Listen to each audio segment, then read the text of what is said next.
നമസ്കാരം, economics times മലയാളത്തിലേക്ക് സ്വാഗതം. നമ്മളിൽ ഭൂരിഭാഗം പേരും ഇന്ന് പച്ചക്കറി വാങ്ങാനും ചായ കുടിക്കാനും ഒക്കെ പേഴ്സ് എടുക്കുന്നതിനേക്കാൾ വേഗത്തിൽ ഫോൺ എടുത്ത് ആപ്പിലൂടെ പണം അയക്കാറില്ലേ? ആ ശീലം നമ്മളെ പഠിപ്പിച്ച ഇന്ത്യയിലെ ഏറ്റവും വലിയ UPI ആപ്പുകളിലൊന്നായ ഫോൺ പേ ഓഹരി വിപണിയിലേക്ക് വരികയാണ്. അതെ, ഫോൺ പേയുടെ IPOയ്ക്ക് സെബി പച്ചക്കൊടി കാണിച്ചു എന്ന വാർത്തയാണ് ഇപ്പോൾ പുറത്തു വരുന്നത്. 2026 ഏറ്റവും വലിയ സാമ്പത്തിക വാർത്തകളിൽ ഒന്നാണിത്. എന്താണ് നമ്മൾ അറിഞ്ഞിരിക്കേണ്ടത്? ഒന്നാമത്തെ കാര്യം ഇതിന്റെ വലിപ്പമാണ്. ഏകദേശം $15 ബില്യൺ, അതായത് ഇന്ത്യൻ രൂപയിൽ പറഞ്ഞാൽ ഏതാണ്ട് 1.25 ലക്ഷം കോടി രൂപയുടെ മൂല്യമാണ് ഫോൺ പേ ലക്ഷ്യമിടുന്നത്. പേടിഎമ്മിന് ശേഷം ഇന്ത്യ കണ്ട ഏറ്റവും വലിയ ഫിൻടെക് IPO ആയിരിക്കും ഇത്. വാൾമാർട്ടിന്റെ ഉടമസ്ഥതയിലുള്ള ഫോൺ പേ IPOയ്ക്ക് മുന്നോടിയായുള്ള നടപടികൾ നേരത്തെ തന്നെ തുടങ്ങിയിരുന്നു. ഇപ്പോൾ സെബിയുടെ അനുമതി കൂടെ കിട്ടിയതോടെ കാര്യങ്ങൾ വേഗത്തിലാകും. രണ്ടാമത്തെ കാര്യം, ഇത് പേടിഎം പോലെ ആകുമോ എന്നുള്ള സംശയമാണ്. പലർക്കും പേടിഎം IPO തന്ന പണി ഓർമ്മയുണ്ടാകും.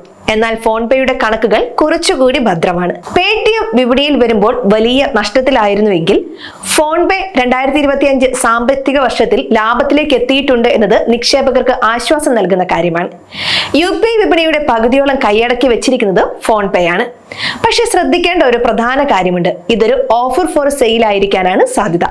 അതായത് നമ്മൾ മുടക്കുന്ന പണം ഫോൺ പേ എന്ന കമ്പനിയുടെ വികസനത്തിനല്ല പോകുന്നത്, മറിച്ച് ഫോൺ പേയുടെ നിലവിലുള്ള ഉടമകളായ വാൾമാർട്ടും ടൈഗർ ഗ്ലോബലും ഒക്കെ അവരുടെ കൈവശമുള്ള ഷെയറുകൾ വിറ്റ് ലാഭം എടുക്കുകയാണ് ചെയ്യുന്നത്.